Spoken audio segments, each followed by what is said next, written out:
Buenos días a todos. Vamos sumando a los speakers y a los moderadores.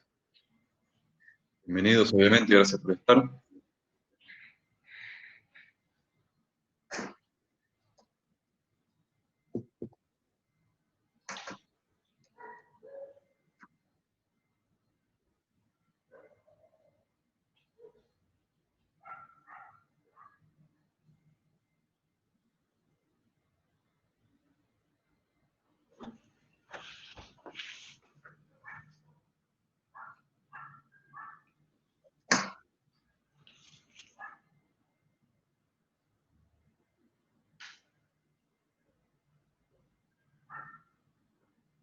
Nos falta Patricio.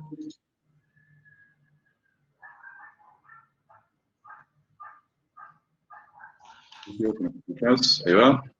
¿Qué tal? Buenas tardes, buenos días, según donde estén. Exacto. Comodín, buenos días y buenas tardes.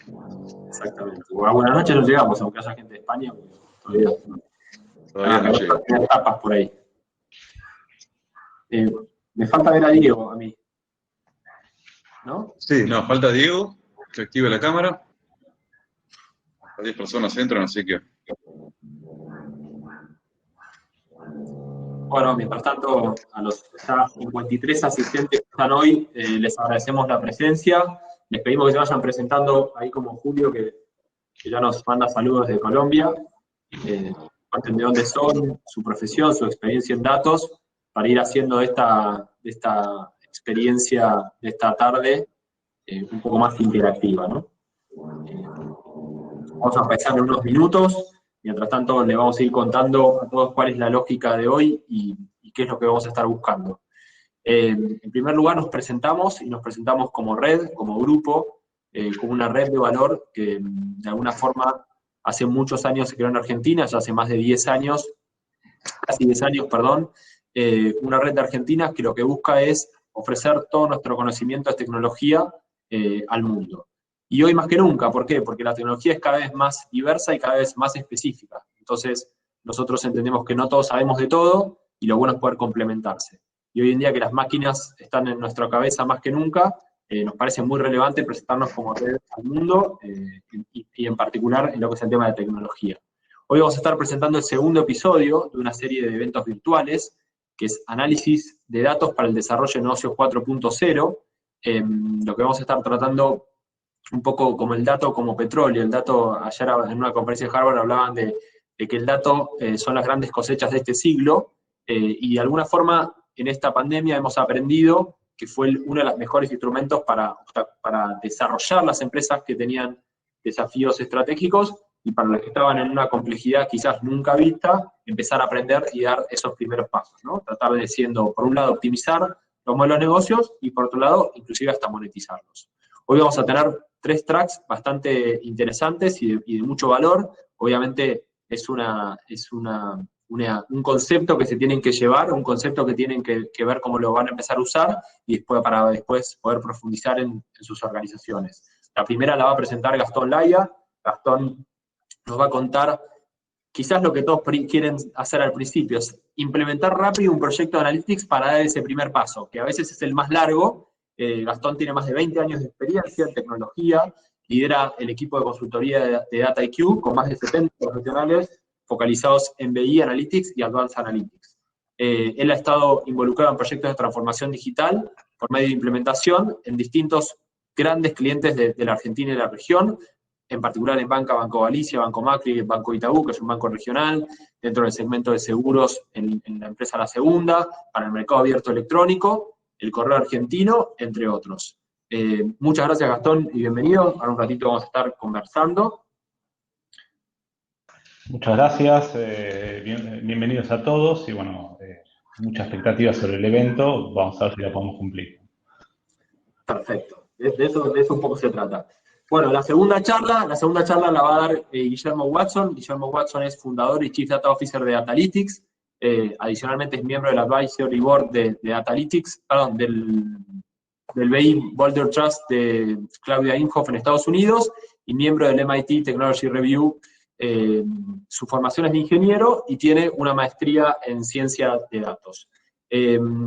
Guillermo va a estar hablando de cómo democratizar el uso a través del Data Lake, esta palabra a veces tan corta pero tan distante, que genera mucha distancia, de alguna forma, con esa primera lógica que Gastón nos va a llevar a cómo hacer, Guillermo va a hablar mucho de los cimientos, ¿no? Del dato como activo hay que tener cimientos, y muchas veces las organizaciones fallan por eso. Entonces estas son como las dos charlas en las cuales nos vamos a concentrar hoy. Y lo tercero, y por último, y no por ello menos importante, se va a sumar a esta conversación Diego Tucci. Diego, de alguna forma, se va a sumar a una conversación que vamos a tener con Gastón alrededor de las personas, los que realmente son las máquinas de todo esto, es la creatividad analítica, cómo generar creatividad en el punto de las personas y, por otro lado, las habilidades y la cultura. Diego tiene más de 25 años de trayectoria en el mundo de la tecnología de información, ha tenido un montón de posiciones por toda la región, así que Diego nos va a trasvasar toda esa experiencia, que acá hago un pequeño paréntesis de la presentación de Diego. Es muy interesante porque el mundo de Big Data Analytics está como muy emergente en los últimos 2 años, pero requiere experiencia, y la experiencia no se hace un día para el otro y no se hace en 2 años. Entonces es muy relevante hoy que presten atención y escuchen a los expositores que tenemos hoy, porque de alguna forma nos van a asesorar muy bien en cómo no fallar. Diego adicionalmente ha estado siempre relacionado con el mundo de los datos, participó en proyectos destacados en la construcción de soluciones analíticas y de Big Data. Hoy es el gerente de optimización digital de Tsoft a nivel regional y, sinceramente, es experto en un montón de prácticas totalmente relevantes, lo que tiene que ver con Big Data, RPA, inteligencia artificial y User Experience. Hoy trabaja en particular para los mercados de Argentina, Chile, Perú, Colombia y España. Y por último, es un experto en distintas tecnologías como Tableau, Cloudera, entre otras. ¿Está bien? Una vez que cerremos estos 3 bloques, que lo que nosotros buscamos es que ustedes incorporen lo más que sea de conocimiento para poder tratar de definir mejor su problema de negocio, vamos a tener unas conversaciones en estas mesas que ustedes vieron cuando entraron, que es tan sencillo como hacer doble clic y se pueden sumar a la mesa. Tienen que tener un poco de paciencia y a los 2-3 segundos con la cámara y con el micrófono prendido se van a activar y van a estar en conversación, así como estamos capaz ahora de la pantalla a 5 personas o a 4 personas, los que están sentados en esa mesa. ¿Está bien? Bueno, sin más, me parece que ya somos casi 70 personas, es un buen momento para darle el micrófono a Gastón, ya que hemos dado la bienvenida a todos, y dar comienzo. Una pequeña aclaración: vamos a estar muy atentos a las preguntas que vayan haciendo en el chat, así que por favor úsenlo, y eso va a enriquecer y quizás puntualizar mucho más tanto a Gastón como a Diego, como a Guillermo, en el compartir el conocimiento que nos viene a ofrecer hoy. Así que bueno, sin más introducción, Gastón, bienvenido y gracias. Muchas gracias.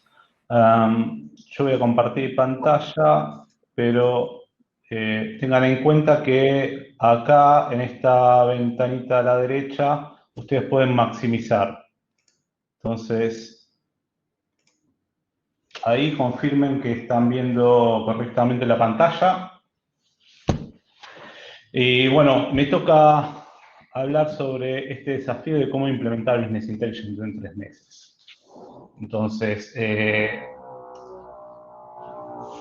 la idea es recorrer algunos conceptos y contarles las experiencias que hemos tenido. Sobre todo, creo que la pandemia tuvo un gran impacto en esto de la seriedad de los proyectos. Pero arranquemos primero con la pregunta de por qué empezar con BI. Podría ser por qué empezar o por qué repensar el BI hoy en día. Y un poco la experiencia que tenemos con el equipo es que cada vez con mayor frecuencia las organizaciones y las áreas de negocio tienen que tomar decisiones, pero no las decisiones comunes, sino nuevas decisiones, se enfrentan a nuevos desafíos para el cual necesitan información diferente. Entonces, necesitan un cambio en todo lo que es la evolución de los reportes o la base de la toma de decisiones. Y este es el motivo que se potenció, y vuelvo a repetir con el tema de la pandemia, de que es una situación a la cual no estábamos acostumbrados. Entonces, hubo que tomar decisiones diferentes a las que las áreas de negocio venían acostumbrados, entonces necesitan otro tipo de información, otro tipo de análisis. Y esto lleva a que el BI fue la clave en esta pandemia para que las compañías puedan tomar buenas decisiones de manera rápida. Entonces, claramente, el poder hacer un proyecto de manera rápida es clave. Entonces, yendo un poco algo de historia, un poco para tener en contexto cómo son o cómo los que estudian la materia del BI ven o dividen las etapas de desarrollo del BI. Bueno, lo divide como en tres grandes generaciones de BI, donde la primera generación era una generación muy centralizada, que estaba focalizada en las áreas de IT. Pensemos en los primeros proyectos de generación de información, básicamente que se trataban de reportes colectando datos de los sistemas que tenían las organizaciones, que requerían mucho conocimiento, porque no había herramientas de BI como hoy en día, eran más que nada programas desarrollados en lenguajes como COBOL, que determinaban reportes con distintos criterios de acuerdo a lo que iban solicitando las áreas. En esta generación, la penetración de lo que es el reporting, el análisis a partir de datos, no llegaba más que a un 25% de las organizaciones. ¿Y cómo era el proceso? Bueno, un área usuaria necesitaba información, necesitaba datos, un área de cobranza necesitaba información sobre las deudas, entonces pedía a sistemas que le provean los reportes. Sistemas, un área técnica, gente que estudiaba para desarrollar sistemas, armaba un sistema, codificaba para generar ese reporte. Una vez que se entregaba esta información, que se le brindaba al usuario, y el usuario veía esa información y surgían nuevas preguntas, nuevas dudas. Entonces, volvía otra vez el ciclo vicioso. En definitiva, IT se transformaba medio en un cuello de botella a medida que las áreas se iban solicitando información. Con el correr del tiempo, empezaron a aparecer algunas herramientas específicas para todo lo que es el manejo de datos, el mundo de datos, y aparece lo que se llama la segunda generación del BI, donde empieza a descentralizarse un poco más la información. En esta generación aparecen herramientas que no solamente trabajan el dato y arman modelos, sino que trabajan más sobre la visualización. Ya no son reportes, sino empiezan a haber dashboards, indicadores, empiezan los gráficos, con información sumarizada, con algunas capacidades de análisis que empieza a darle la libertad al usuario para poder hacer ese drill down sobre la información y empezar a analizar y tener más independencia de las áreas de IT. Y no que cada cosa que quiere analizar sobre un reporte estático tenga que pedirle a IT. Entonces entramos en la fase que es la descentralización. Obviamente esto generó un poco más de agilidad en los proyectos de BI, pero también logró que haya mayor penetración del mundo del business intelligence en las organizaciones. Con esta generación, en general, los estudios indican que la penetración del business intelligence en una organización llega al 50%, es decir, la mitad de una organización empieza a trabajar con datos y a tomar decisiones en base a datos, no solamente a percepciones o a experiencias anteriores de otros lugares. Pero con el correr de los requerimientos y cada vez más usuarios empiezan a pedir más información, empiezan a aparecer nuevas herramientas. Nuevas herramientas que lo que hacen es empezar a simplificar todo el proceso del manejo de los datos, la creación de reportes, y empiezan la tercera generación de lo que es el BI, o el BI moderno, que se habla de la democratización de datos. ¿Qué es lo que permite? Es un movimiento acá, que es IT no va a generar más reportes, en general en la mayoría de los casos, sino que va a preocuparse por la provisión de datos. Datos de una manera adecuada, curados, validados, pero los datos de la organización y de su contexto, para que las áreas usuarias empiecen a tener el poder de crear sus propios análisis. Ya no solamente poder navegar sobre un reporte desde el sumarizado hasta el detalle, sino empezar a hacer sus asociaciones y empezar a crear sus propios análisis y empezar a darle respuesta a todas las preguntas que va teniendo. Entonces, esto obviamente le da más agilidad, pero también tiene otros requerimientos, que los usuarios empiecen a conocer cómo es el manejo de datos, a cómo asociar los datos, cómo vincularlos. Obviamente la tecnología fue acompañando cada una de estas generaciones, pasando de lo que fue puramente programación, lenguajes COBOL, RPG, que requerían mucho conocimiento técnico, a la tercera generación, las actuales, donde es mucho más drill down en lo que es user friendly. Entonces, partiendo por estas etapas, a su vez, esta nueva generación de herramientas que son más fáciles, más simples, permiten empezar a darle respuesta a la pregunta inicial que nos hacemos. Si es posible hacer en 3 meses un proyecto de BI. Y claramente sí, por la simplificación que tuvieron las herramientas. Entonces, algunos datos también quise traer. Este es todos los años BARC, que es el Business Application Research Center, es un instituto que está basado en Alemania. Lo que hace es todos los años publicar un poco las tendencias en base al relevamiento que hacen sobre el mercado, sobre las necesidades de las compañías y los gerentes de tecnología, los gerentes de unidades de negocios y las empresas que proveen tecnologías de BI. Y un poco este gráfico lo que hace es mostrar la evolución de las tendencias en el mundo de BI. Entonces, a mí me gustaría concentrarme dentro del top 10 en algunas puntuales que hacen a esto de la velocidad y la agilidad y la necesidad de meterse en el mundo de BI. Entonces, los 3 que traigo como más relevantes, que a mí me parecen los más relevantes, uno es el Data Driven Culture, que es esto de empezar a tener una cultura de gestión en las organizaciones a partir del dato.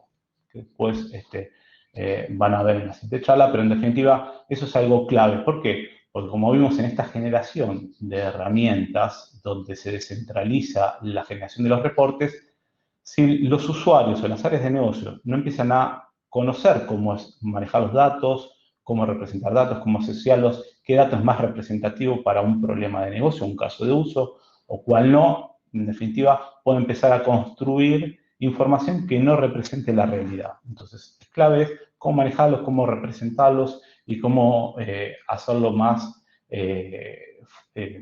adecuado para la toma de decisiones. El otro punto que tiene que ver con esto de la gestión, la provisión rápida de información es con lo que es el Data Warehousing Modernization.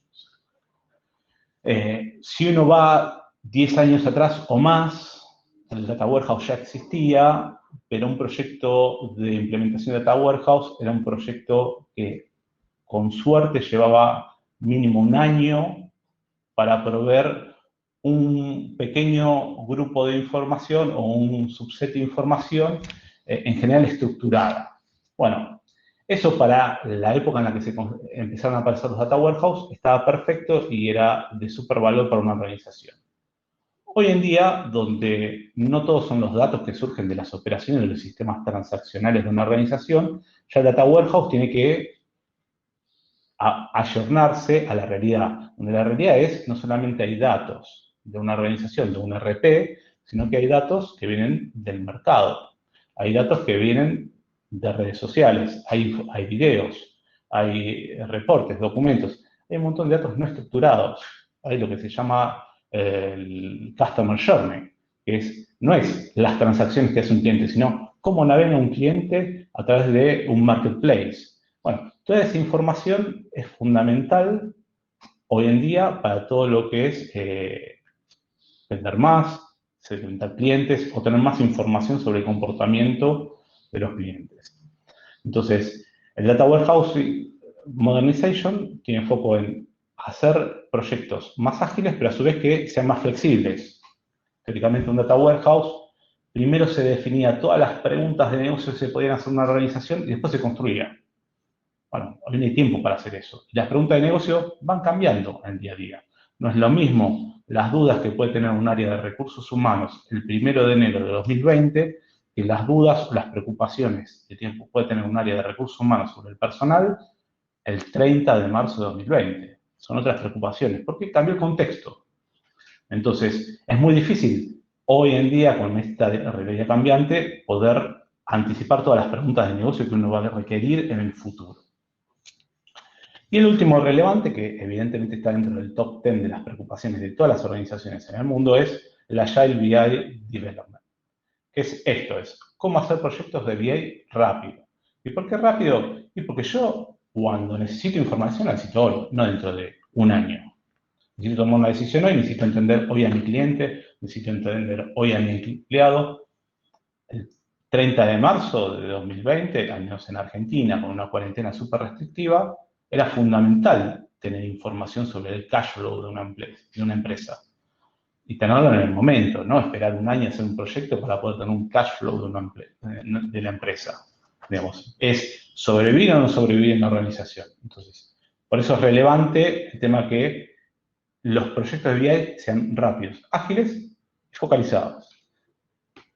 Entonces, con esta información, volvemos a la pregunta personal, un poco ruidoso, pero si se puede implementar un proyecto de BI en 3 meses, y obviamente la respuesta es sí se puede. Es posible, se puede hacer, pero hay que tener algunas consideraciones. Estas consideraciones a veces pueden sonar obvias, depende cómo uno las tome, pero surgen de la experiencia que tenemos y sobre todo de cómo cambiaron los proyectos en los últimos 2 años de BI. 2 años atrás, un proyecto de BI era algo que se planificaba, se armaba, se pensaba mucho. El año pasado empezó a cambiar eso y se requerían proyectos mucho más rápidos. No hablar de un año, ya un año era demasiado tiempo. 6 meses era difícil de entender. Bueno, este año se aceleró de golpe. Entonces ya 6 meses, no podemos esperar 6 meses para un proyecto de BI. Entonces, ¿se puede? Y la respuesta es sí, se puede. Pero ¿cuáles son las claves para poder hacerlo? Si esto es parte de las experiencias en los últimos 2 años. Bueno, hay al menos 4 temas que hay que tener muy presentes cuando uno hace un proyecto de BI, sobre todo si es el primero. Entonces, uno es entender cuál es el problema que se le quiere dar una solución para el BI, o cuál es la pregunta del negocio, o cuál es el caso de uso que uno quiere hacer. Después vamos a dar algunos ejemplos, pero es muy importante tenerlo claro. Y por ahí parte del proceso, antes de dar el kick-off del proyecto, es invertir un poco de tiempo en poder entender bien ese problema. ¿Qué es lo que se quiere lograr con ese problema? ¿Cuál es el impacto que quiere tener? El segundo es la tecnología. Claramente un proyecto de BI tiene asociada tecnología. Pero la tecnología puede ser tan compleja o tan simple como uno quiera. Muchos clientes ya tienen algo de tecnología, entonces hay que entender si es la mejor tecnología para ese problema que se quiere resolver. Y también pensar que la tecnología hoy puede ser escalable. Entonces, y hoy es bastante flexible con la nube. Uno tiene posibilidad de arrancar con algo chiquito y después crecer. No es necesario pensar como hace 20 años. Uno tiene que arrancar pensando en lo que quería en los próximos 5 años para hacer una planificación tecnológica de infraestructura necesaria. Hoy, justamente la tecnología nos da esa posibilidad de arrancar por algo chiquito que pueda crecer. El otro tema es la voluntad. Yo por ahí me gusta este término, es porque no es lo mismo tener ganas de subirse una moda de BI. Hoy claramente todo el mundo habla de BI, entonces puede haber organizaciones, y ha pasado organizaciones que, bueno, todos están hablando de BI, yo quiero tener BI también. Bueno, no es suficiente eso, tiene que haber una voluntad real. O sea, tiene que haber un problema real y tiene que haber una voluntad de poder resolver ese problema o dar una respuesta a ese problema con BI para que después se pueda implementar. El último es agilidad. Entonces, y agilidad, obviamente, uno lo deriva de metodologías ágiles, es clave. Entonces, hace 2 años, si a mí me decían, bueno, hagamos un proyecto de BI con una metodología ágil, decía, bueno, no sé si aplica tanto. Bueno, hoy todos los proyectos, sean evolutivos, o sean primeros proyectos, necesitan, sí o sí, llevarse con una metodología ágil. Por esto de que la gente no puede esperar 3 meses para ver un resultado. Hay que empezar a ver el resultado rápido.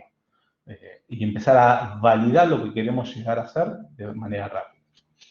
Entonces, yendo un poco a algunos ejemplos, bueno, el problema claramente no puede ser, quiero implementar BI. El problema tiene que ser, tengo una necesidad puntual con las ventas. Necesito entender las ventas, necesito entender mejor a mis clientes. ¿Cómo? Necesito clasificarlos. Necesito tener un P&L para hacer un análisis del P&L hasta las cuentas. Necesito poder armar una campaña eficiente, entonces necesito poder clasificar a mis clientes o a mis targets. Tengo un problema de logística, entonces necesito poder tener algunos reportes y alguna información sobre el desempeño de la logística, cómo estoy entregando los productos, cómo estoy haciendo los despachos. Entonces, o recursos humanos. Necesito entender cómo está el desempeño o las horas facturables o las licencias o las enfermedades de mis empleados o cómo está el sistema de evaluación, cómo está la performance de mis empleados. Bueno, eso es lo primero que hay que hacer, poder indagar y definir cuál es el problema puntual que uno quiere resolver. Una vez que lo tenemos definido, entonces vamos a la tecnología. ¿Cómo lo queremos resolver?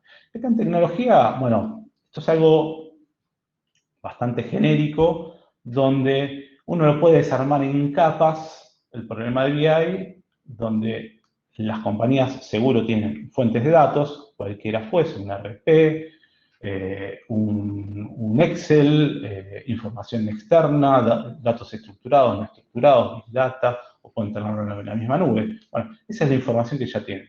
Ahora, esa información hay que llevarla a través de algún proceso a algún repositorio, que puede ser on-premise o en la nube, donde puede ser Amazon, Azure, Google, Huawei también tiene el suyo, puede ser un Cloudera, Big Data, o puede ser un Data Warehouse tradicional. O puede ser un SQL también, ¿por qué no? Un SQL on-premise, donde yo voy a modelar los datos. Una vez que traccioné la información, la volqué en un repositorio, la trabajé, bueno, tengo que darle cierto gobierno, que esto podría ser o no, dependiendo, para después poder explotarlo o armar los reportes, también con cualquier tecnología. Ahora, claramente, si uno hace un proyecto con múltiples tecnologías muy complejo, atenta contra los 3 meses para poderlo hacer. Ahora, podría agarrar y decir, bueno, tomo Azure como mi plataforma que tiene sus propias herramientas de ETL, tiene sus propias herramientas de modelado y tiene embebido un Power BI para exponer, y bueno, ya simplifiqué la tecnología. ¿Y eso es escalable? Sí, es 100% escalable. Lo mismo con otras plataformas de Azure, puede ser con un Data Warehouse, puede ser lo mismo con Tableau, justamente, si el problema de negocio o el caso de uso que uno quiere desarrollar no es súper complejo, tiene alguna fuente de datos, está acotado, entonces las mismas, hoy en día, mismas herramientas de visualización también tienen algunas capacidades de modelado y tienen capacidades de conexión a sus fuentes de datos. Y esas conexiones son simples hoy en día, ya tienen conectores a todo tipo de fuentes de datos. Entonces, esto hay que definirlo antes de empezar el proyecto, porque también, dependiendo de la cantidad de tecnología distinta que uno ponga, el equipo de trabajo va a ser distinto. Por otro lado, la voluntad. Entonces, ¿qué define la Real Academia Española? Bueno, la voluntad es la intención o ánimo o resolución de hacer algo. Y no es ni más ni menos de eso. La intención y el ánimo y las ganas de poder llevar adelante el proyecto. ¿Y por qué lo traigo? Porque en mi experiencia, más de 20 años implementando tecnología, los proyectos son exitosos solamente si el cliente que está pidiendo ese proyecto realmente tiene el compromiso, las ganas de llevarlo a cabo. Y una cosa era una implementación de una tecnología, otra cosa es un proyecto de 3 meses. Un proyecto de 3 meses es mucho más crítico, porque si a partir de un entregable, de un reporte, el cliente se tarda 1 mes en revisarlo, o en tomar una definición sobre si ese indicador está bien, está mal, cómo lo calculo, etc. Bueno, eso atenta contra el proyecto. Es 1/3 del tiempo de un proyecto total. Entonces, acá la clave es que esa voluntad se traduzca en realmente que tenga prioridad y que no el día a día, la pandemia, los problemas que tienen todas las organizaciones, todas las áreas de las organizaciones, atente contra el proyecto. Entonces, ese compromiso o voluntad tiene que existir. Y eso es el 50% del éxito. Si hay voluntad dentro de una organización, en mi experiencia el proyecto puede llegar a buen puerto. Por último, el tema del Agile, metodologías ágiles. Entonces, ¿cómo lo grafican o cómo lo representan muchos? Bueno, obviamente en las metodologías ágiles uno tiene sprint entregables, que uno lo puede ver como círculos que van creciendo, otros lo representan más como una espiral, donde aparece un primer productito que después va creciendo. Algunos otros hablan de es similar a construir una casa, donde va haciendo por fases. Uno primero arma los cimientos, después empieza con el encolumnado, encofrado, ladrillos y la segunda planta. Bueno, yo diría que yo lo veo más como, perdón, esto, una mesa donde al principio del proyecto hay un montón de piezas, y esas piezas hay que empezar a ordenarlas en secuencias o en sprints. Entonces, bueno, conceptualmente, eso viene a ser el Product Backlog. En un proyecto de BI, ¿qué son las cosas que necesito definir para hacer Product Backlog o lista de tareas? Voy a empezar a ordenar después en sprint. Y es, bueno, tener claro, obviamente ya tengo claro la tecnología, el problema. Bueno, ¿cuáles son las fuentes de datos? ¿De dónde voy a traer los datos? Sea cual fuere, para poder atacar ese problema. ¿Cuáles son las estructuras? ¿Cómo se vinculan esos datos? ¿Cuáles son las métricas que quiero calcular? Y esto es un trabajo en conjunto, definir, bueno, cuáles son los indicadores y cómo voy a conjugar esos análisis, esas métricas, cómo las voy a analizar, cuáles son las dimensiones de análisis. Esa es la información mínima que yo necesito en un proyecto de BI dentro de ese Product Backlog. ¿Para qué? Para ordenarlo. Entonces, vuelvo a la pregunta, ¿es posible hacer esto? Sí es posible. Bueno, para que me crean un poco de que es posible, yo traje para mostrarles cómo sería un proyecto, que esto es un proyecto, el timetable de un proyecto real que hemos hecho en 3 meses. O sea, los 3 meses terminan en el sprint 6, porque cada sprint era de 2 semanas. Entonces, obviamente, antes de firmar el contrato estaba claro cuál era el problema de negocio y teníamos una idea de qué era lo que querían hacer este cliente. Y no era un proyectito chiquito, fue un proyecto donde era una empresa financiera, donde tenía algo bastante rudimentario en cuanto a BI, pero querían una plataforma que permita tener la información en dashboard, armada en dashboard por 3 áreas o grupos de información. Una era las operaciones propias, mucho volumen de operaciones. Otra era la liquidación de comisiones a los agentes. Y por último es un resumen más de contable, administrativo contable, asociado a la facturación, cómo se emiten los documentos de facturación de esas comisiones y las operaciones. Entonces, cuando arrancamos dijimos, bueno, ¿qué es lo primero que tenemos que hacer?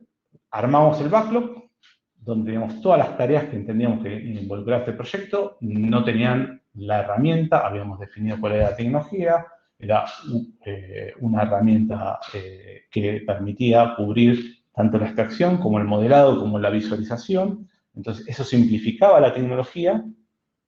Entonces, en el Sprint 1, las primeras 2 semanas, ¿cuál fue el objetivo? ¿Cuál fue ese producto mínimo viable que se entregó? Bueno, obviamente el detalle de toda la información, de todo el Product Backlog, y lo que es el ambiente productivo instalado. Entonces ya teníamos la herramienta, ya se podían probar las conexiones con las fuentes de datos, las conexiones de los usuarios, definidos los usuarios iniciales que iban a trabajar en la herramienta. ¿Perdón? Y a partir de ahí se empezó con la construcción del proyecto. Gastón, perdóname, estamos un poco pasados de tiempo, si podemos cerrando cuando puedas. Simple. Gracias. Era el último slide, pero en definitiva se agruparon por grupos de fuentes de datos. Después, todo lo que es los primeros sprints, donde se armó todo lo que es ir a buscar los datos y volcarlos en el repositorio con un modelo. Primero por grupos de información y grupos de fuentes de información. Después se consolidó el modelo y al mes 3, en el sprint 6, se presentaron todos los reportes, todos los dashboards. Después quedaba la parte de puesta en producción y estabilización, y quedó una segunda fase que es, como había ciertas fuentes de datos que no dependían del cliente, sino que había que coordinar la extracción automática de los datos, en esta primera fase se hicieron algunos procesos manuales con Excel para bajar esa información e incorporarla al modelo, y en el devolutivo de fase 2 lo que se va a hacer es eliminar todo lo que son las fuentes manuales para dejar todo el proyecto de BI automatizado. Bueno, eso era un poco, quería mostrarles un proyecto real que se puede hacer en este tiempo y que está asociado con esto de la voluntad, la tecnología, el caso de uso y... Tu problema. La agilidad, una metodología ágil implementada en un proyecto de BI. Bueno, Gastón, muchísimas gracias por el tiempo. De hecho, hay un concepto que está muy bueno que incorporaste aparte de estos últimos, que no hay que olvidar, que es el dato fuera de la organización, ¿no? El deber ser está muy acostumbrado a mirar los datos adentro y se olvida de todo lo que están haciendo los clientes y los consumidores afuera e incorporarlos, y cada vez es más crítico eso, ¿no? De hecho, cada vez es más afuera que adentro. Bueno, muchas gracias por el tiempo. Por un tema de timing vamos a pasar directamente a la pregunta de Guille, y después en las preguntas que vamos a estar charlando un poco más de tiempo, Gastón, y con Diego. Está bueno porque de alguna forma te hacen el challenge de, como por ejemplo, cómo es el empresario que capaz no tiene una visión corporativa del dato, sino una cultura más tradicional, cómo estas cosas se trasvasan a eso, pero después lo podemos charlar por un rato más de tiempo, y está bastante asociado a lo que habíamos pensado de las personas y de la cultura. Así que bueno, Gastón, Vale. muchas gracias y muy buena la presentación. Bueno, hacemos el puente y nos vamos como a los cimientos, como a la fuente del recurso natural que es el dato, y le damos la palabra a Guillermo Watson para que nos cuente un poco de cómo es esto de democratizar los datos con un data lake. Así que bueno, Guille, te dejamos la palabra. Muchas gracias y bienvenido. Bueno, muchas gracias. Gracias, Gastón, por la presentación previa, porque la verdad viene de 10 justamente para para hacer este ciclo de 3 charlas como un journey, ¿no? Entonces, bueno, yo voy a estar charlando respecto de cómo democratizar los datos con un data lake, o en realidad con una plataforma de datos. Entonces, tengo 20 minutos para tratar de resumir un poco algunos conceptos en medio de un desafío, pero vamos a ver qué logramos. Les pido por favor que el que tenga cualquier duda, no sea claro lo que fuere, aproveche la sección de preguntas y respuestas, y cualquier cosa que no llegue a aclarar o a desarrollar, después se puede acercar al stand nuestro y conversamos en lo que haga falta. Bueno, entonces, primero, antes de hablar de plataforma de datos, de un data lake y demás, charlemos respecto de qué es una arquitectura de datos o una plataforma justamente de información. Este es un slide bastante clásico, tiene 4 capas de datos, o 4 etapas, mejor dicho, donde tenemos de izquierda a derecha, el dato más crudo a el dato más cocinado, entre comillas, ¿no?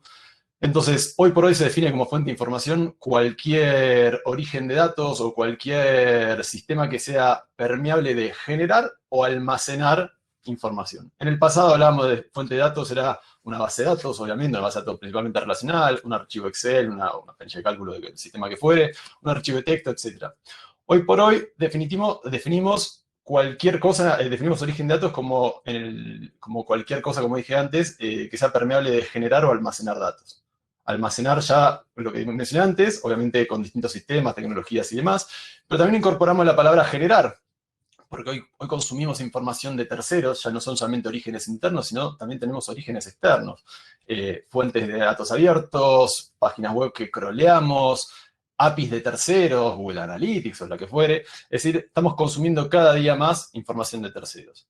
Y también, obviamente, tomamos como fuente de información estructuras de datos que irónicamente dejan de estar tan estructurados. O sea, hoy por hoy un mail es un dato, una imagen es un dato, son todas cosas permeables a ser procesadas.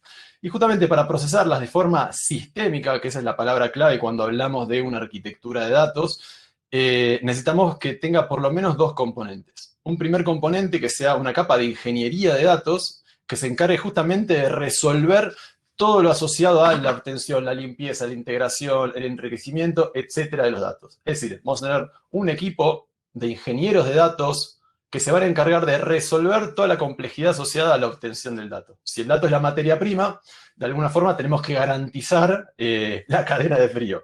Tenemos que de alguna forma garantizar que ese dato salga de origen, llegue a destino, esté garantizado en todo sentido, y más importante que eso inclusive, que tenga una visión íntegra. ¿Y por qué digo íntegra? Y ahí paso a la segunda capa, que sería, en este caso, el Data Lake. En el pasado hablamos de Data Warehouse, en un ratito vamos a hablar un poco de las diferencias.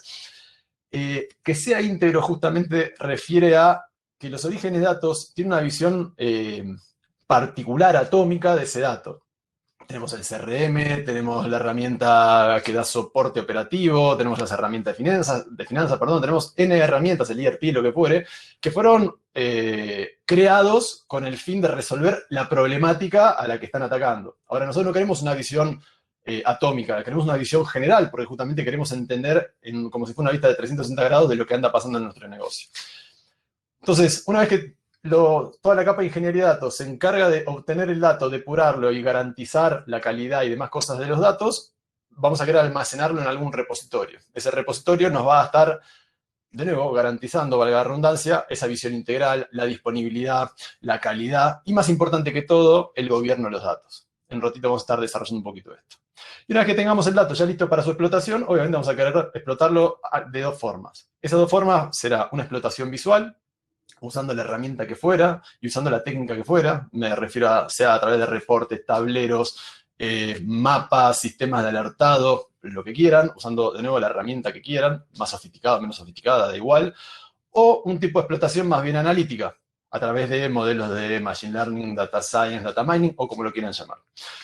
Siguiendo entonces esto, ¿qué es lo que buscamos en una arquitectura de datos? Entonces buscamos en primera medida lograr una visión única de la realidad. Es decir, ya no tener una visión segmentada o atómica de cada origen, sino lograr esa visión 360 de lo que anda pasando.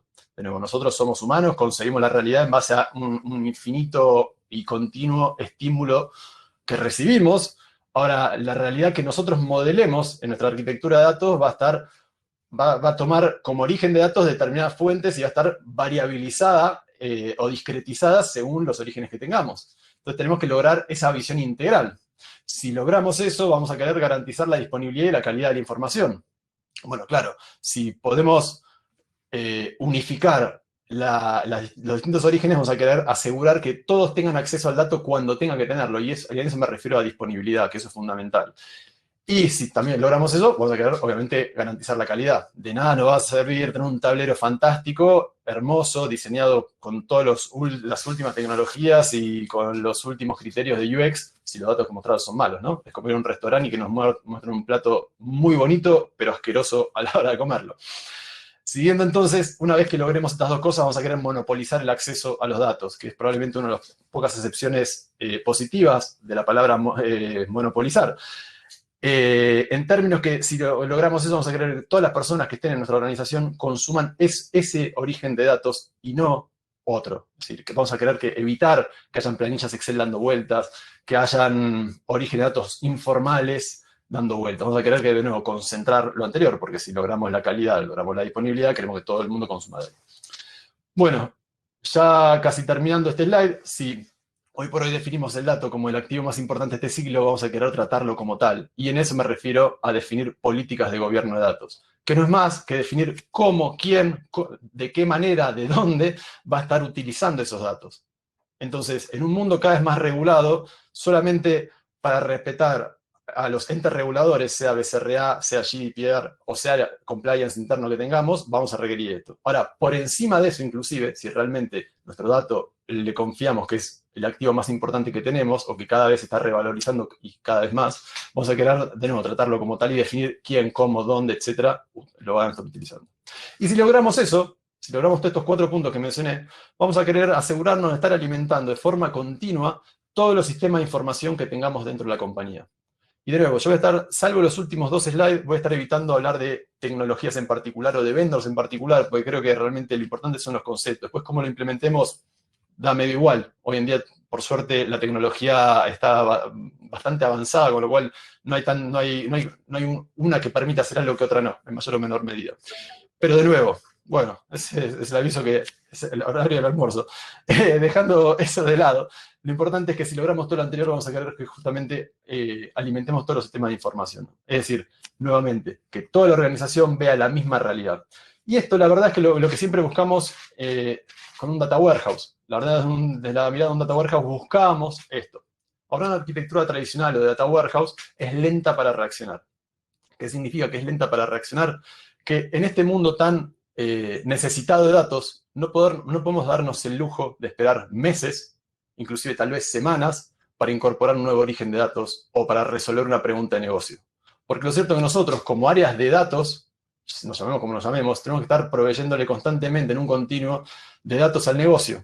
Porque si queremos ser una empresa data-driven, no podemos estar esperando que me pasen la información por tal o cual cosa, porque va a llegar tarde. Entonces, el primer problema que tiene un data warehouse justamente es que es lento para reaccionar. Entendamos un poco de qué se trata esto. Este es el clásico de clásicos, donde teníamos distintos orígenes de datos, sean los que fueren. Esta es una visión bien clásica de un diagrama de alto nivel de un data warehouse, donde teníamos una capa de extracción, transformación y carga, ETL por el acrónimo en inglés, que consumía los distintos orígenes de datos y los volcaba finalmente en un data warehouse, esa bodega de datos que usábamos como centro del universo en términos de nuestra empresa orientada a datos.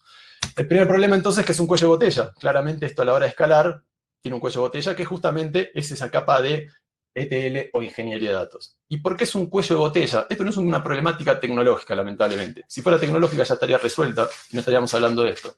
Esto es una problemática netamente de negocio. Si nosotros queremos garantizar una visión única de la realidad, si queremos garantizar la disponibilidad, queremos garantizar la calidad de los datos, si queremos garantizar distintas cosas que son necesarias para que realmente a la hora de consumir esos datos sean de calidad, lamentablemente eso lleva tiempo y materia gris de personas, con lo cual eso es un problema. Y es un problema que de nuevo no se resuelve desde la tecnología, no importa si estamos usando Python, Julia o el lenguaje o la herramienta del momento, no importa si son premis o nubes, realmente es una cuestión de diseño. Otro problema adicional es que perdemos información. El Data Warehouse, como bien dijo Gastón antes, se modela de atrás para adelante. Se plantean todas las preguntas de negocio a resolver, se las traducen en problemas de datos y en base a eso se modela el Data Warehouse. ¿Cuál es el problema? Que la pregunta que no se modeló no está resuelta y nosotros no podemos anticipar todas las preguntas de negocio. Entonces, ¿qué es un Data Lake? Un Data Lake no es más que un repositorio de datos crudos, montado por lo general en entornos distribuidos o cloud. Obviamente estoy hablando de una generalidad. ¿Por qué en entornos distribuidos? Porque escalan de forma costo efectiva muy bien. ¿Por qué en cloud? Porque nos permite implementar muy rápido y de forma muy sencilla, y eso hace que las cosas sean más ágiles.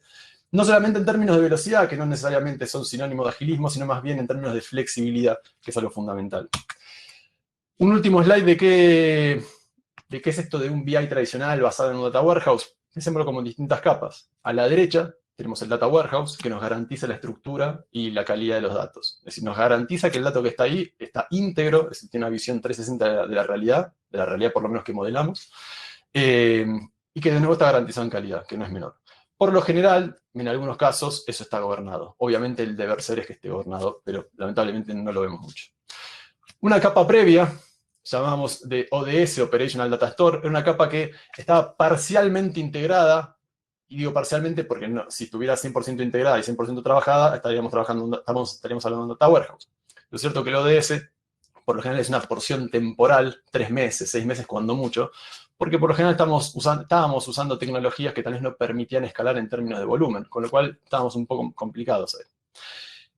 Y una capa anterior, la capa de staging, que era en realidad el dato más bien crudo, que era una porción neta absolutamente temporal, probablemente solamente con el dato que íbamos a estar procesando en el día. Por ejemplo, si hoy hacía la carga diaria, tenía la información del día que después se eliminaba. O sea, absolutamente temporal.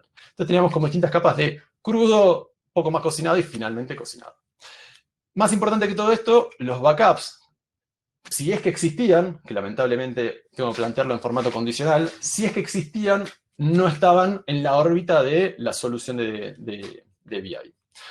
Veamos un poco cómo se encaran estas soluciones, esto hoy en día, ¿no? Una arquitectura de datos moderna, que se define como una arquitectura de datos moderna, es una arquitectura de datos que es permeable a la escalabilidad. Es decir, no vamos a tener problemas a la hora de escalar en la medida que diseñemos esta arquitectura en estas 3 capas de mínima. Arranco de nuevo de derecha a izquierda, el Data Warehouse, siendo exactamente el Data Warehouse de siempre, montado sobre la tecnología que fuere, si es relacional, raro, pero por lo general son bases de datos analíticas, bases de datos columnares, MPP. Una capa previa, un área de sandbox, que nos va a permitir acceder de forma sencilla, con sencillo me refiero más bien a SQL, al dato crudo. Y una capa anterior, que es el Data Lake, o sea, definición homónima, del dato 100% crudo. ¿Qué es lo interesante de todo esto? Es que al montarse en sistemas distribuidos, sistemas que garantizan la escalabilidad del dato, de alguna forma, vamos a tener acceso al 100% del dato, es decir, al dato crudo y al dato más bien cocinado. ¿Y por qué esto es interesante? Porque vamos a estar resolviendo un poco la disyuntiva que se planteaba antes. Nosotros como área de analytics o área de datos, tenemos que estar proveyéndole constantemente al negocio datos. Y datos de calidad, obviamente, si no, no tiene sentido todo. Para eso vamos a estar usando la capa del Data Warehouse, que va a tener todas las problemáticas que mencioné antes. Va a ser lento para reaccionar, lamentablemente. iba a perder información. Ahora, esa lentitud y esa pérdida de información la vamos a estar resolviendo con las capas anteriores, principalmente con el Data Lake. Entonces, el Data Lake se transforma justamente en el acceso al 100% del dato para todos los usuarios. Todos los usuarios que tengan la capacidad de consumirlo. Un usuario de negocio va a seguir accediendo a la información del Data Warehouse. Ahora, un equipo de ciencia de datos va a poder consumir información directamente del Data Lake. ¿Y por qué esto es bueno? Porque antes un equipo de ciencia de datos no tenía de dónde trabajar. Porque lo cierto es que el Data Warehouse no tenía la granularidad necesaria, con lo cual teníamos que salir a buscar de dónde ir a consumir esos datos. Y eso requería tiempo. No importa si son semanas, días o lo que sea, requería tiempo. Lo interesante en última instancia del Data Lake es que justamente la definición de su nombre, por decir una forma, viene justamente de, laguna de datos. Pensémoslo como una represa hidroeléctrica que lo que almacena es energía potencial. ¿Por qué? Como no existen las baterías para almacenar la energía en ese estado, que puedan almacenar a gran escala, construimos represas, por más que no nos guste y por más que sea algo anticológico, un montón de cosas que por fuera de esta charla. Lo cierto es que almacenan energía en formato potencial. Cuando las queremos usar, pasamos el agua por la turbina y generamos energía. Fantástico. Un Data Lake almacena análisis posteriores en formato potencial. Al almacenar el 100% de los datos, el día de mañana, cuando querramos analizar lo que sea que querramos, lo vamos a tener disponible. Entonces, ¿cómo vamos a ir construyendo esto? Vamos por etapas. Vamos a cargar el Data Lake de 3 formas: batch o microbatch. Batch o microbatch son lotes, una vez al día, una vez por hora, una vez cada 15 minutos, una vez con la frecuencia que corresponda, o en tiempo real. Cuando me refiero a tiempo real, ya estamos en un mundo donde estamos reaccionando ante eventos. Pasó una acción y a los milisegundos ya la tengo replicada. Una vez que tenemos el dato crudo en el Data Lake, idealmente el 100% de esos datos crudos, vamos a construir el área de sandbox. Y el área de sandbox va a tener 2 perspectivas, una perspectiva más bien analítica y una perspectiva más bien operativa. La perspectiva analítica en realidad va a ser para que el equipo de ciencia de datos o ese equipo de power user, que muchas veces son difíciles de conseguir, esos unicornios que tenemos dentro de la empresa, pueden acceder al dato crudo del Data Lake. El Data Lake va a ser un área de solo lectura, porque es la realidad. Nosotros, si modificáramos la información del Data Lake, estaríamos modificando la realidad, eso no tendría mucho sentido. Y por otro lado, el sandbox operativo va a ser la capa de procesamiento automático necesaria para finalmente cargar el Data Warehouse. Que el Data Warehouse va a ser el mismo de siempre, con todo lo bueno y todo lo malo. ¿Cuál es el principal takeaway de este slide? Es que dejó una arquitectura de datos moderna, deja de ser una arquitectura monolítica. Ya no está centralizada en el Data Warehouse. Realmente tiene distintos componentes que resuelven distintas necesidades. Para aclarar un poco más esto, veámoslo de la perspectiva de un usuario. Dependiendo del perfil de usuario que tengamos, vamos a acceder a un lugar o a otro.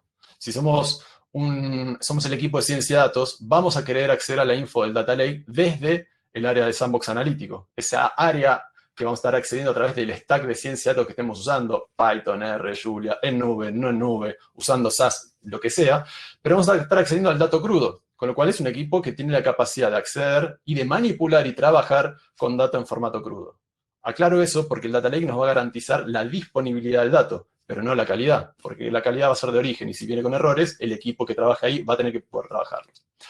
Los usuarios finales, el usuario de negocio, que va a ser ese 80% idealmente de la comunidad de usuarios, va a estar accediendo al Data Warehouse. ¿Y por qué? Porque el Data Warehouse nos va a garantizar la estructura del dato, la calidad, la integridad, etcétera, etcétera, y de forma sistémica.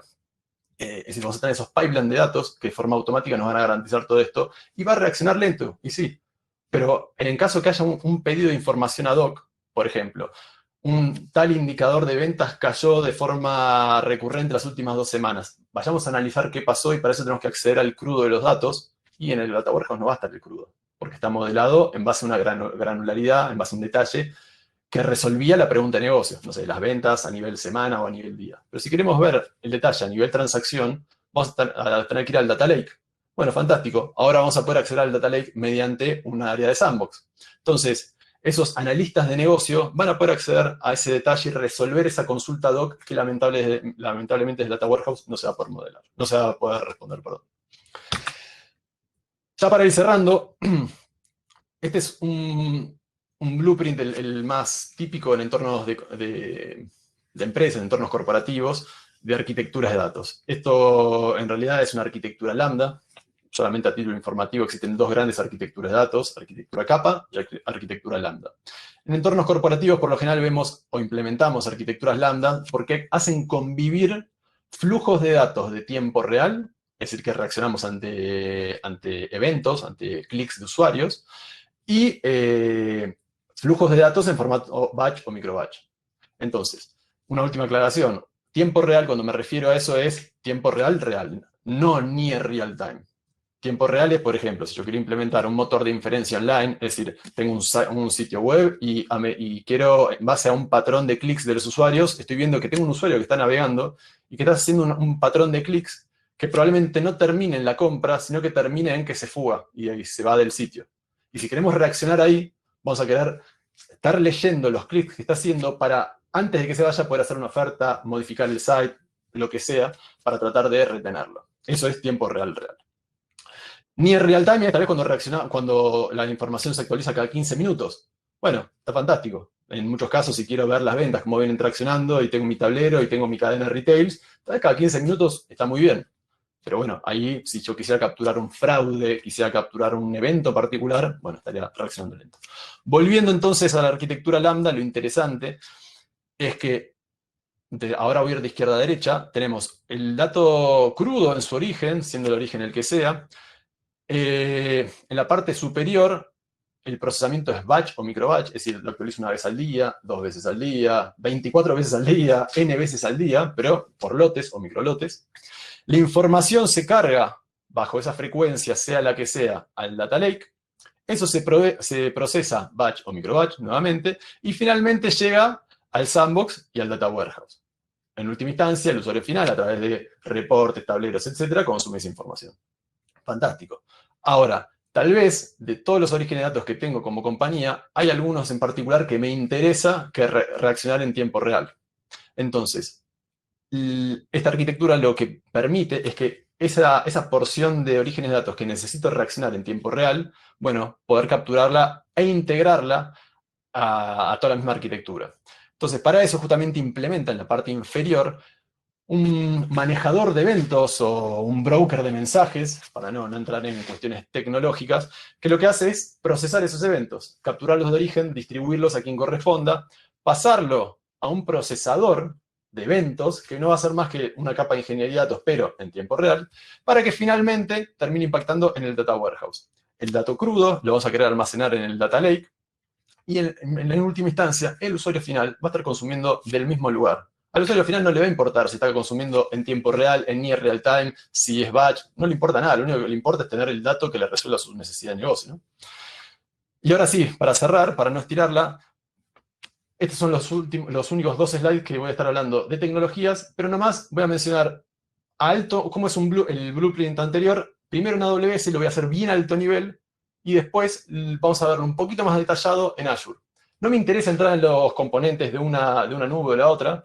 Lo que me parecía interesante era contar un poco en estos esquemas cómo se trabaja, ¿no? Entonces, pasamos de la generalidad del principio, pasamos un poquito a lo que es una arquitectura lambda, y ahora vamos entonces a hacer últimos 2 doble clic.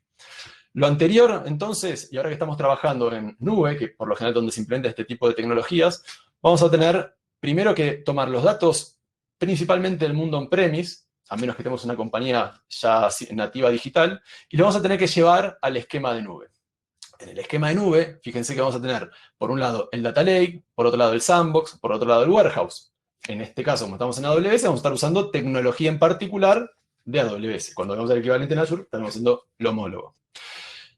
Dependiendo del origen de datos, el tipo de refresco que necesitemos para esos datos, estaremos en un mundo batch o microbatch y en un mundo tiempo real. Dependiendo de nuevo en dónde nos movamos, vamos a usar una tecnología o en otra. En el caso de AWS estaremos usando Kinesis para actualizar en tiempo real. Lo interesante acá es que la capa de ingeniería de datos vamos a estar consumiéndola una vez que el dato llega crudo, lo vamos a querer procesar para pasar a la siguiente capa y así desatando en capas.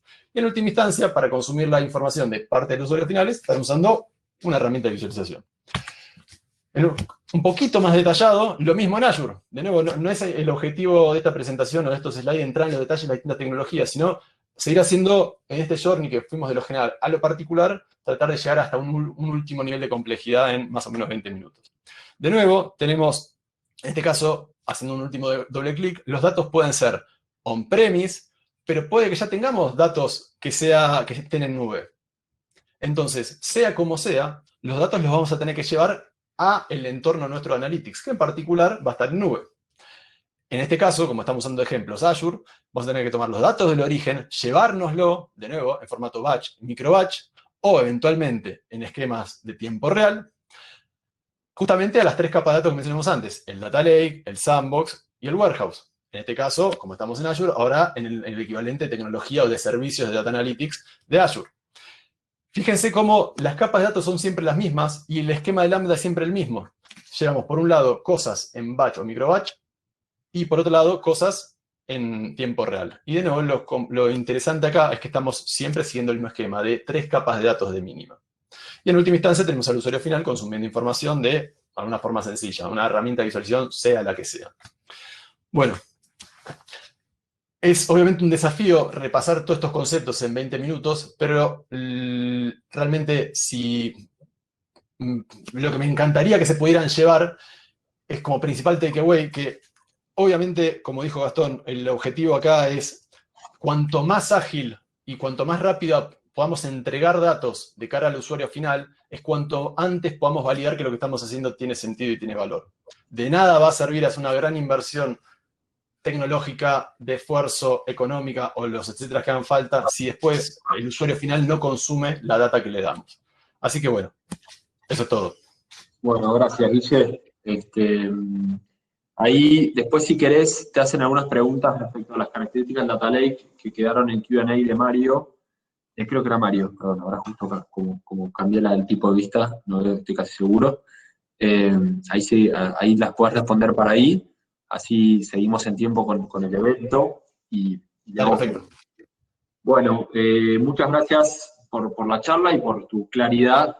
Como nosotros siempre decimos, los temas de datos están de moda, pero no necesariamente por eso es fácil, y tiene un grado de complejidad implícita y explícita que, bueno, hay que tratar de empezar a aceptar, porque es la única forma de convertirse en una empresa data-driven, entendiendo que si uno mira la performance en el mercado de valores de las empresas más importantes de la Argentina, de Colombia, de Perú, de Chile, se van a dar cuenta con la mera performance de evaluación de compañías, cuáles son las empresas que más valen.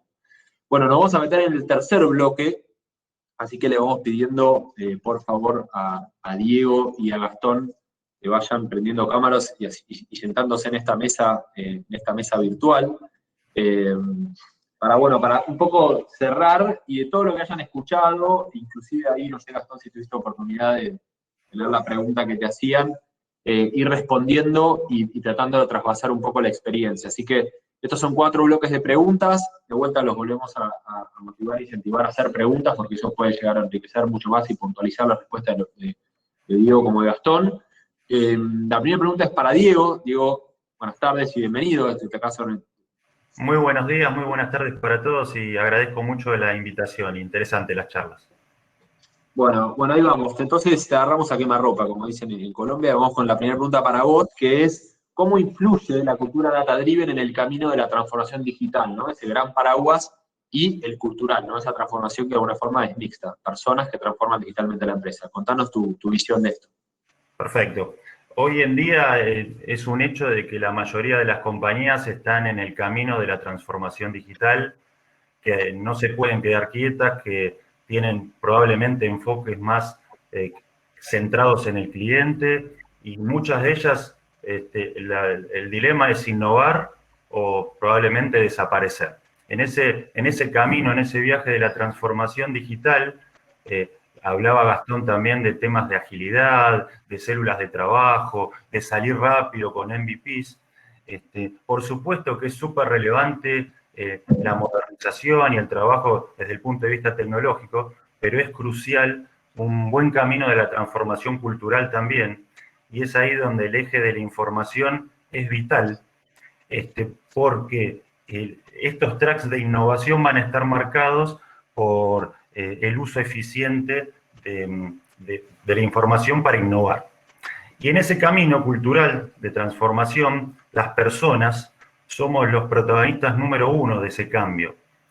Hoy los equipos de trabajo no son meros ejecutores de tareas, sino que realmente dependemos de ellos, porque realmente los equipos de trabajo son los que más cerca están del cliente, de esa información relevante para la toma de decisiones, y aportan un montón de habilidades y muy interesantes, conocimiento sin duda, información sin duda, pero sobre todo curiosidad, y una palabra que rescato de la presentación de Gastón que me gustó mucho, la voluntad, ¿no? La voluntad de aportar más en este cambio para salir rápido, para usar eficientemente la información y para estar a la altura de la circunstancia del cliente que exige tiempo real, información en tiempo real y acciones en tiempo real. Entonces, como para simplificar esta parte cultural de la transformación, escuchar a las personas es crucial, trabajar en temas de marca empleadora, de experiencia del empleado, de una correcta gestión del cambio, del change management,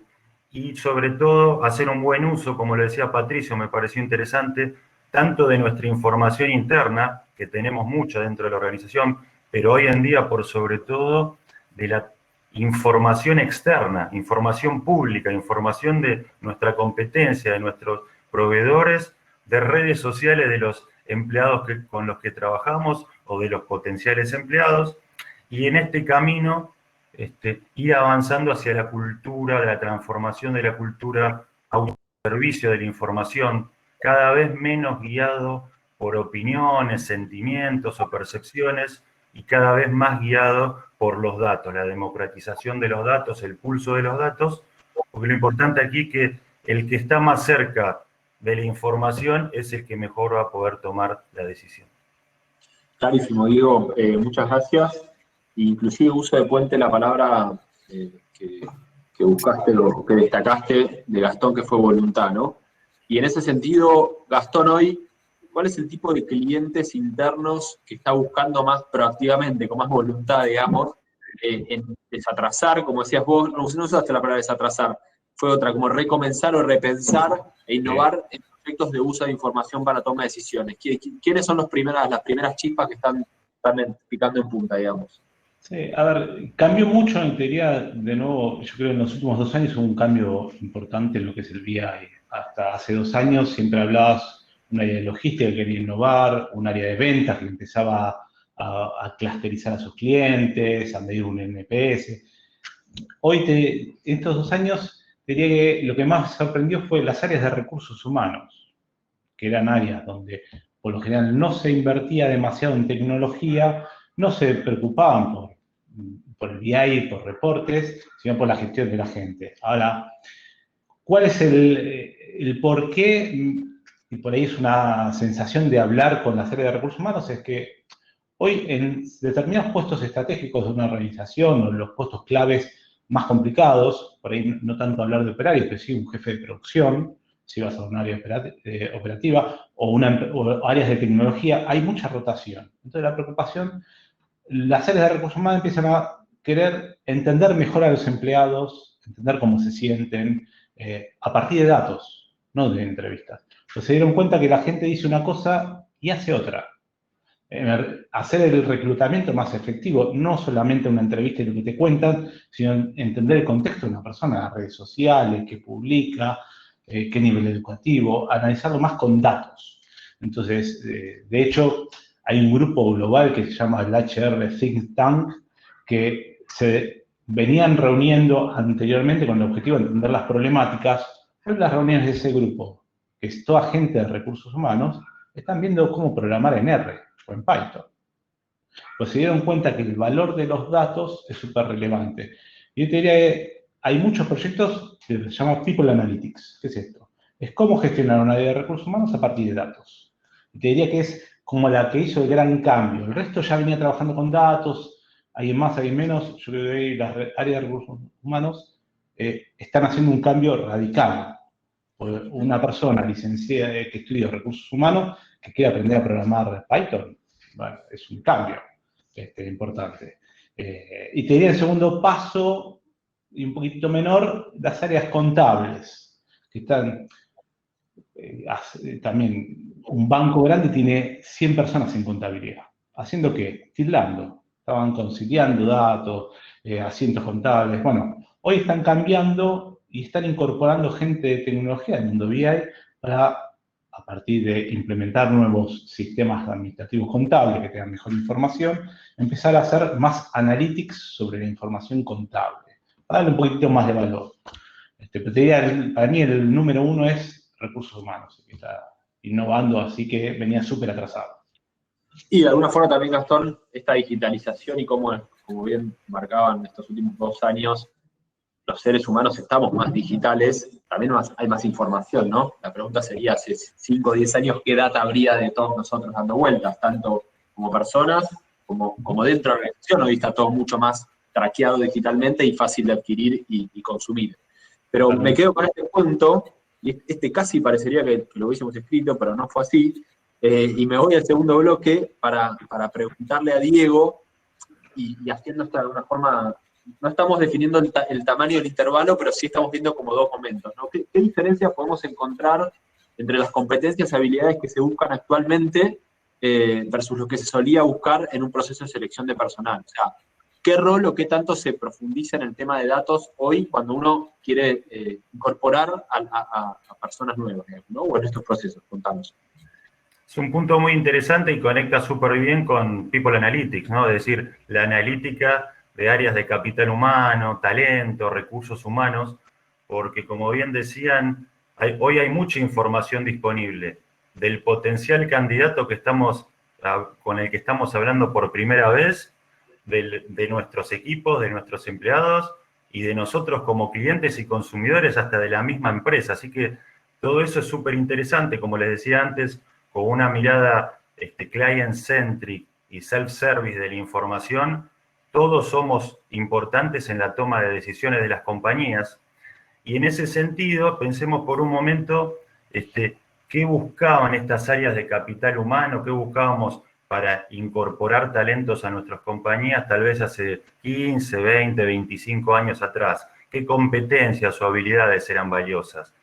Probablemente algunas competencias duras como conocimiento en idiomas, en inglés principalmente, conocimiento de microinformática, temas muy vinculados a la operatoria de herramientas administrativas, tal vez la comunicación oral, pero sobre todo escrito, capacidades de síntesis y tal vez llegaba al tema de resolución de problemas. Eso era lo que se valoraba hasta hace no muchísimo tiempo, en una entrevista, en un currículum, y en esa primera charla donde uno no tenía del candidato previa, era lo que surgía en ese momento. En los últimos años, hoy, se valora otro tipo de competencias y habilidades.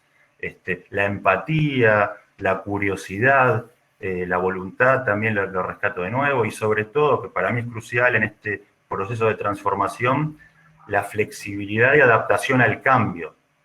También se valoran temas de negociación, de persuasión, pero esta posibilidad de tomar decisiones y adaptarse continuamente es vital, con lo cual una de las grandísimas competencias, habilidades que hoy se destacan es el tema del pensamiento analítico y la visión del dato. Eso es algo que se busca mucho en estos procesos de reclutamiento. Entonces, como para simplificar, antes se concentraba el proceso de selección y reclutamiento en el pasado, en lo que se había destacado a la persona en el pasado, probablemente en otras organizaciones.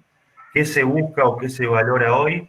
El futuro, el potencial que tiene esa persona para generar cosas nuevas, para cambiar continuamente y sobre todo para hacer un uso correcto de la información. Y acá, para complementar, hay un tema muy interesante que es esta temática de la mentalidad fija versus la mentalidad de crecimiento, el fixed mindset versus el growth mindset. Es decir, antes tradicionalmente se creía que la inteligencia, esas habilidades venían innatas en la persona y que no se podían desarrollar. O lo tenías o no lo tenías. Pero ¿para qué las áreas de capital humano invierten tanto en medir estas habilidades si no se pueden desarrollar y trabajar? Sí. Por eso, growth mindset, es decir, que venga el innato en uno, sin duda, pero se pueden desarrollar y trabajar muchas habilidades y competencias.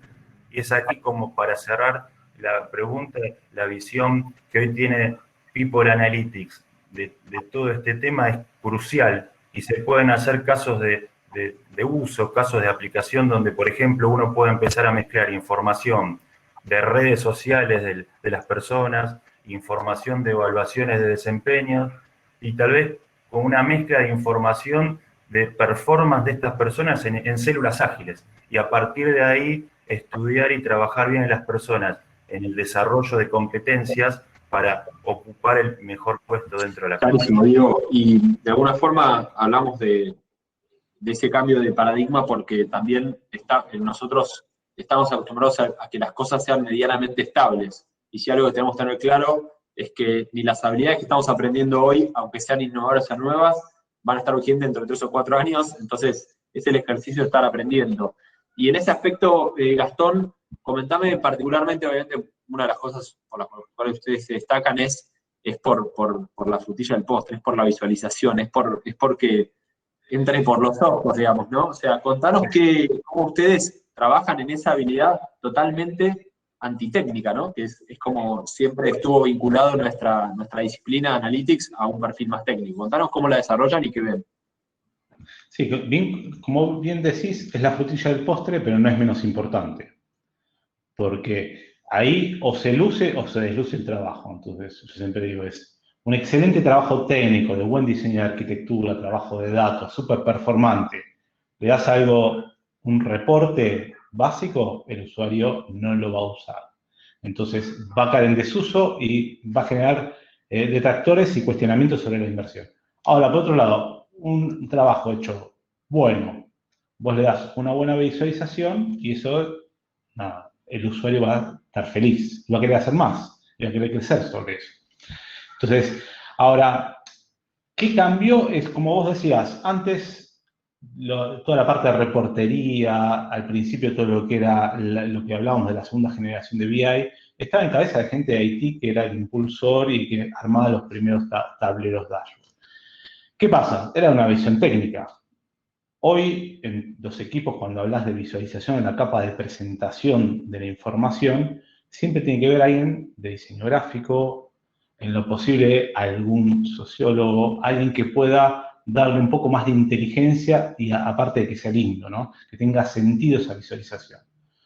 Un gráfico de tortas, bueno, es un gráfico de tortas. Ahora, ese gráfico de tortas sirve dependiendo qué información está representando y qué es lo que querés decir con ese gráfico de tortas, si una proporción con respecto a un total, o si querés mostrar una evolución en el tiempo, entonces el gráfico de torta no te sirve. Entonces, te diría que hay una parte técnica de construcción, pero es clave la experiencia de usuario, lo visual, o sea, el diseñador gráfico hoy está metido en cualquier proyecto que tenga que ver con visualización de datos.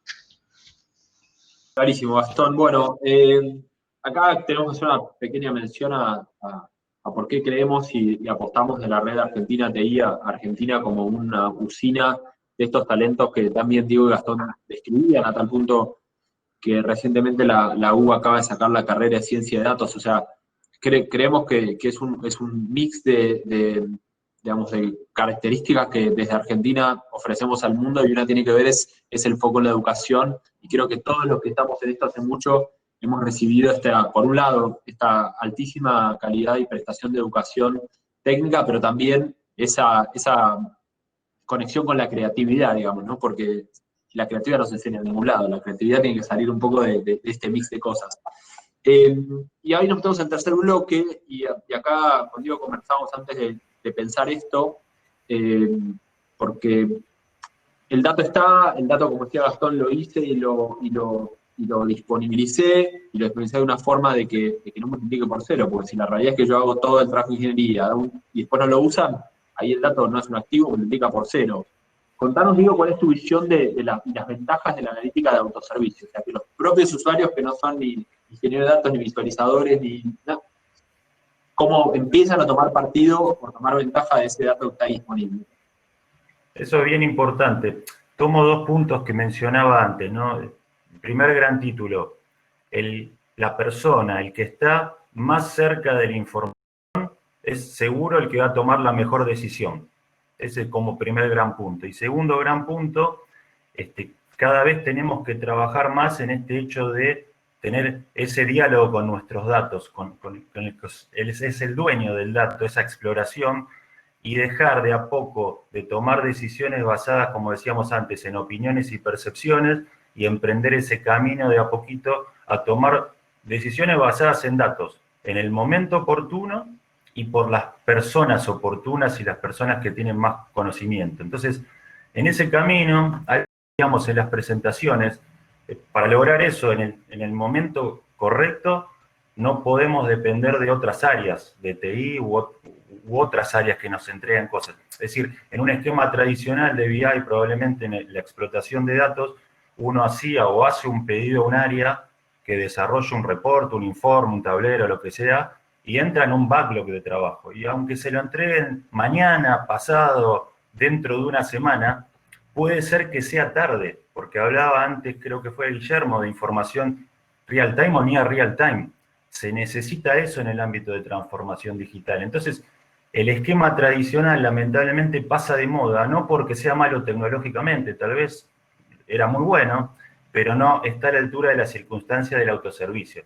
La persona que necesita el dato tiene que tenerlo en el momento oportuno, porque si no, pérdida de tiempo, costo y de talento sobre todo. Entonces, ¿cómo se avanza? Bueno, a una velocidad de decisión que puede pasar de meses o días a una velocidad en esta toma de decisión que tiene que ser en segundos o minutos.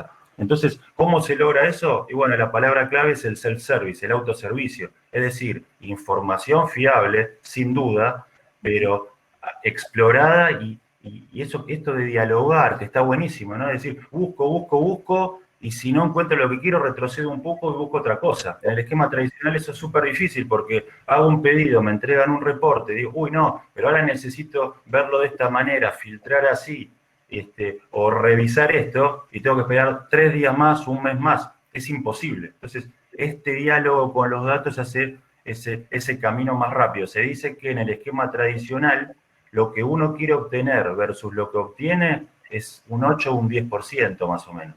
En el autoservicio está en el orden del 70-80%. Entonces, eso está buenísimo. Ahora, ¿qué vemos en las empresas usualmente?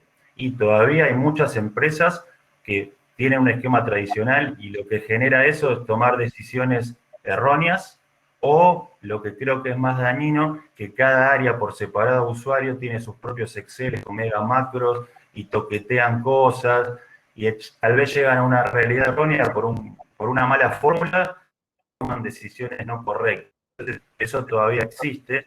Hay muchas compañías que ya emprendieron el camino del autoservicio, que no lo tienen a full, pero tienen ya información gobernada, central, fiable, y publican tableros, como decían Gastón, bien vistosos visualmente, y tal vez no son full autoservicio, pero con muchas opciones de filtrado y de dialogar con la información con una estructura semifija. Eso ya es un montón, pero lo bueno es lo que se viene, ¿no? Que muchas empresas ya están montadas, hay mucho camino por recorrer, pero es el full autoservicio, es decir, tener una unidad de información fiable y a partir de ahí democratizar y abrir la información a todos, y todos tomamos decisiones en forma distribuida. Te digo, y aprovecho el envión y te conecto con la pregunta que sigue para que no te tengas para que puedas desarrollar tranquilo. Sobre esta base que es súper interesante y real, ¿cuáles son los puntos principales que vos conectás para tener realmente una cultura data-driven que tiene una organización y este enfoque de People Analytics que venimos conversando? Bueno, está bueno. Como cierre, digamos, o resumen de todo lo que veníamos a ver, que aplica muy bien, yo menciono 4 tips o 4 puntos troncales, me parece. Primero es hacer de los datos la competencia principal dentro de la organización y para todas las personas. Es decir, aprovechar el conocimiento al máximo en este proceso de transformación digital, cultural, de equipos y de People Analytics. La segunda, muy vinculada con la charla de Guillermo, me parece, y es establecer una base de datos, un data lake, una bodega de datos, como queramos decirlo, pero bien gobernada y de confianza. No se discute, lo que está ahí es lo que nosotros contamos en la compañía con información. No se discute sobre si está bien o mal ese indicador, se se analiza la información, se busca insights para tomar decisiones. De hecho, hay muchas plataformas visuales que directamente cuando aparece un dato que a uno le llama la atención, quiero profundizar en el dato, a ver qué pasó acá, y directamente explican por qué ese dato entra en el más de la información. Pilar es fomentar sin duda la adopción de esta alfabetización de los datos, ¿no? Todas las personas conviene que tengan acceso a la información, que haya buena comunicación, que haya curiosidad natural, que se entienda la información y que se de la data en forma continua. Y por último, que creo que está muy bueno, es que sea fácil acceder a esa información, ¿no? Hacer que los datos sean accesibles de una forma fácil y natural, no tener que estar integrando fuentes, pierda mucho tiempo en todo eso, con lo cual les diría que el dato, ¿no? Los datos, el análisis, deben ser, una palabra que hoy me gusta y está muy de moda, el pulso de la organización. Que venga así, que venga continuamente, que el cambio sea continuo, que el uso de la información sea continuo y que se tomen decisiones claves basadas en información. En definitiva, la cultura data-driven. Bueno, clarísimo, Diego. Bueno, Gastón, como venimos medio con pasaditos, tenemos que hacer este salto, pero me gustaría 2 tips en 2 tweets. Creatividad analítica y storytelling. Así nos quedan 25 minutos para ir a las charlas mano a mano que mucha gente debe querer también tener. Sí, a ver, te diría, en tema de creatividad analítica, lo importante es segmentar la audiencia. ¿Por qué? Poner lo mismo en un nativo digital, cómo lo vas a meter en tema de manejo de datos y cómo ser más creativo, que una persona de 60 años. Entonces, eso es importante segmentarla para poder armar un plan de adopción específico. Y otro es el storytelling. Es clave, así como la visualización es clave, el storytelling es la otra pata importante de la visualización, porque como bien dice la palabra, es cómo contar una historia a partir de datos. Entonces, cómo navegar la información de manera user-friendly, que sea simple para el usuario, eso es clave. Entonces, cuando vos segmentas la audiencia, no es lo mismo cómo le vas a armar el storytelling a una persona de 60 años, que se lo vas a tener que dar todo medianamente cocinado, de acuerdo a lo que necesite, que a un nativo digital donde él va a ser más simple y él después va a resolver, como decía Diego, con el tema de autoservicio, se va a complementar toda la información. Entonces, ahí el storytelling te diría ahí esto, entender el lenguaje de los datos, interpretarlos, no solamente un diseñador gráfico, sino alguien que puede interpretar las percepciones humanas, esto de que hablábamos, un sociólogo que te ayude a contar esa historia con datos, es importante a veces. Así que bueno, muchísimas gracias a Gastón, muchísimas gracias a Diego. Ahora vamos a pasar a esta siguiente y última, pero no por eso menos importante, experiencia de esta plataforma, que es poder estar hablando y haciendo capaz mano a mano algunas de estas conversaciones. Así que, Sebastián, si te querés sumar al escenario principal y contarnos cómo funciona, y ya nos vamos directamente a esa etapa. ¿Te parece? Un aviso importante mientras te va sumando, Seba, es que esta es la segunda de 4 charlas. Se vienen 2 más muy interesantes, que también los invitamos a que participen. No sé si se va a querer dar detalles y ya pasamos a la zona de networking. Dale, excelente. Gracias, Patricio. Gracias a todos, obviamente, por estar y por la charla. Quedaron algunas preguntas en el Q&A, pero como estamos muy cortos de tiempo, yo les propongo a los que hicieron las preguntas aquí en el panel que disculpen, pero que se acerquen a las mesas, a los oradores que van a estar ahí, o incluso en los living de los costados, para que les puedan preguntar directamente. Si no, ahora nos vamos a quedar sin tiempo. Como decía Patricio, tenemos el próximo evento que lo van a poder ver en nuestra web. Les voy a dejar acá el link en el chat. El próximo evento es el 10 de diciembre y tratará temas de hiperautomatización. Así que bueno, ahora pasamos a las mesas, donde van a poder ir haciendo doble clic en la mesa que les interese o incluso en los livings, y se puede conversar con micrófono y cámara encendido con el resto de los participantes. Así que bueno, vamos para ahí. Vamos la presentación y cada uno se puede manejar. ¿Algo más, Pato, querés agregar? No, de vuelta gracias a todos los que participaron de distintos lugares y agradecer a Diego, Gastón y Guillermo por sus aportes. Buenísimo. Excelente, sí. Gracias a ustedes. Nuevamente. Muy buenos días. Y aprovechemos estos 25 minutos que nos quedan para comenzar en las mesas y después, obviamente, se pasan los contactos y esto se puede siempre continuar por otro lado. Muchas gracias. Gracias. Nos vemos.